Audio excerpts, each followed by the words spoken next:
جانور جو تھے انہوں نے بھی ابراہیم علیہ السلام کی مدد کی. جانوروں نے ایک جانور ہے جس کو ہدہد کہا جاتا ہے. یہ وہ جانور ہے جو حضرت سلیمان علیہ السلام کی تابعداری میں تھا. یہ وہ ہدہد ہے جو ملکہ بلقیس کو سجدہ کرتے ہوئے دیکھ کے آیا تھا کہ لوگ اسے سجدہ کر رہے ہیں، اور آ کے سلیمان علیہ السلام کی بارگاہ میں عرض کیا تھا کہ حضور کو فلاں فلاں جگہ پہ ایک عورت ہے، وہ اپنے آپ کو خدائی دعویٰ کرواتی ہے، وہاں اسلام پہنچائیے، وہاں خدا کی وحدانیت پہنچائیے. ہدہد پرندہ اپنی چونچ میں پانی لے کر آتا اور اس آگ کو بجھا رہا تھا.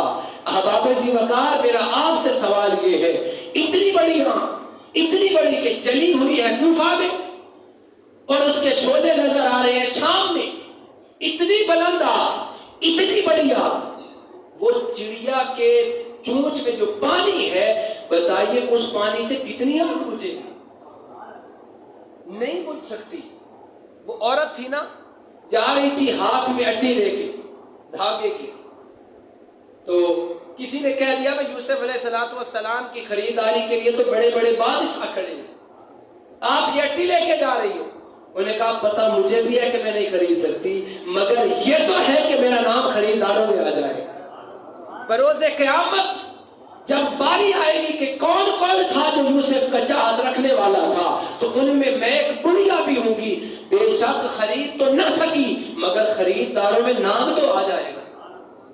یہ ہدہد بھی تھا جو کہہ رہا تھا میں بجھا تو نہیں سکتا، مگر یہ تو شمار ہو جائے گا کہ میں آگ بجھانے والوں میں سے تھا، میں ابراہیم علیہ السلام کی ہیلپ کرنے والوں میں سے تھا، میں پیغمبر کی ناموس کی حفاظت کرنے والوں میں سے تھا.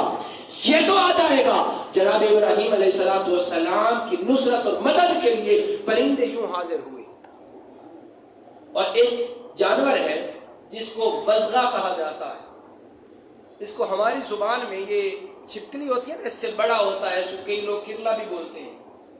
تو یہ بدبخت ایسا تھا جو ہوا دے رہا تھا آگ کو.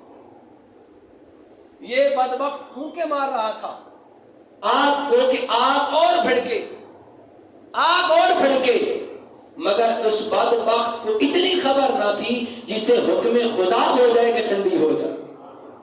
وہ جتنی مرضی بھڑکاتا پھرے. اچھا دیکھیں، آگ کا کام ہے جلانا، مگر آگ نے جلایا نہیں ہے. آگ کی فطرت ہے جلانا، مگر فطرت سے باز آ گئی آگ. بڑی قابل توجہ بات ہے. آگ ہو کر ہے وہ بھی مخلوق خدا، مگر انسان تو اشرف المخلوق. آگ ہو کر جس کا کام تھا جلانا، وہ ٹھنڈی ہو گئی. مگر یہ ایک انسان ہے کہ جس کی فطرت میں اللہ رب العزت نے آگ تو رکھی ہے، ٹھنڈک بھی تو رکھی ہے. انسان 4 چیزوں سے بنا ہے: آگ، پانی، مٹی اور ہوا. ان 4 چیزوں سے بنا ہے. اس انسان کے اندر آگ ہے تو پانی بھی شامل ہے. اس انسان کے اندر اگر آگ ہے تو مٹی بھی ہے. مٹی بھی آگ کو بجھا دیتی ہے، پانی بھی آگ کو بجھا دیتا ہے. احباب ذی وقار، اس انسان کے اندر 2 فطرتیں ہیں بجھانے والی، ایک ہے آگ جلانے والی. انسان کاش تیری فطرت کے اندر آگ جلانا نہ ہوتا بلکہ آگ بجھانا بن جاتا. آج 2 بندوں کے درمیان اگر کوئی تھوڑا سا تنازع ہو جائے نا، تو تیسرا ایسا شخص کوئی اندر آتا ہے کہ اگر صلح ہو رہی ہے تو ان کی صلح نہیں ہونے دیتا. یہ ہوتا ہے جلانے والا، یہ ہوتا ہے تیلی لگانے والا. احباب ذی وقار، خدا تعالیٰ کا حکم آگ مان گئی، مگر یہ انسان اشرف ہو کے خدا تعالیٰ سے دور ہوتا جا رہا ہے. رب تعالیٰ نے ایک بار آپ کو فرمایا یا نار کونی بردا و سلام علی ابراہیم، اور مفسرین نے لکھا ہے کہ یہاں پہ اللہ رب العزت نے فرمایا کہ یا علی ابراہیم، ابراہیم پر ٹھنڈی ہونا ہے. اگر رب تعالیٰ ویسے فرما دیتا آگ ٹھنڈی ہو جا، تو قیامت تک کوئی آگ بھی جلانے کی فطرت نہ رکھتی، کیونکہ حکم خدا ہو گیا تھا. جہاں حکم خدا ہوا یا نار کونی بردا و سلام علی ابراہیم، فقط ابراہیم پر ٹھنڈی ہونا ہے، فقط ابراہیم پر ٹھنڈی ہونا ہے. تو ابراہیم علیہ السلام پر ہی ٹھنڈی ہوئی. اچھا، اس آگ کو ایک بار حکم ہوا، اور انسان کو مالک 5 بار بلاتا ہے یا علی الصلاۃ، آ جا نماز کی طرف۔ بتائیے آگ کتنی اعلیٰ ہے ہم سے، جس کا کام تھا جلانا، فطرت بھی جلانا تھا، اس کی ڈیوٹی جلانا ہے، مگر چونکہ حکم خدا ہو گیا ہے، حکم خدا پر لبیک آگ نے کہہ دیا، مگر ایک انسان ہے جو دور ہوتا جا رہا۔ اب آپ اسی وقار آگ نے رب تعالیٰ کا حکم مانا، پیغمبر کی غلامی کی، پیغمبر کی نوکری کی، اب اللہ اجر کیا دے رہا ہے؟ اچھا یہ جو قرآن مجید ہے تب تو نازل نہیں ہوا تھا، تب تو نازل نہیں ہوا تھا۔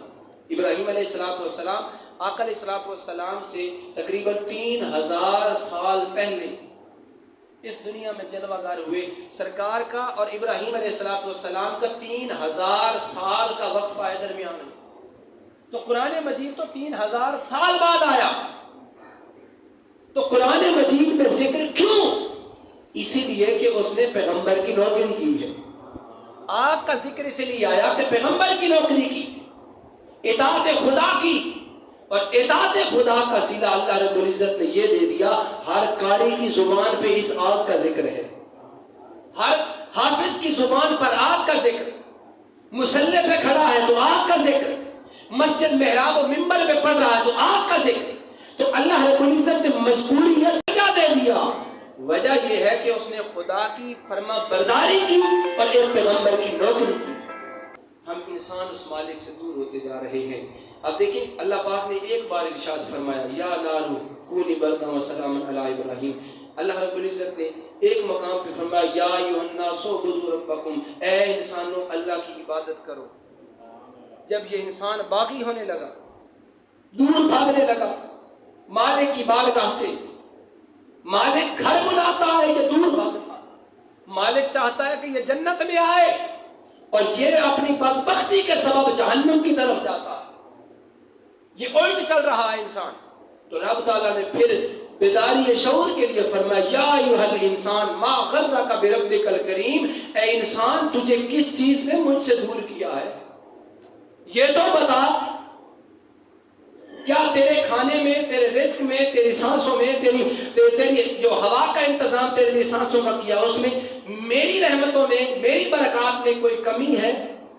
میرے خزانوں میں کوئی کمی دیکھی ہے جو میرا بگانا ہوتا جا رہا؟ اللہ رب العزت نے انسان کی شعور بیداری شعور کے لیے فرمایا کدھر جا رہا ہے منہ اٹھا کے، میری بارگاہ میں آ جا، لیکن یہ انسان پھر بھی نہیں سوچتا۔ احباب ذی وقار اسی سے آگے انشاءاللہ موضوع اگلے جمعے چلے گا۔ دعائے مالک کائنات ہمیں عمل کی توفیق عطا فرمائے، آمین۔ وآخر دعوانا الحمدللہ۔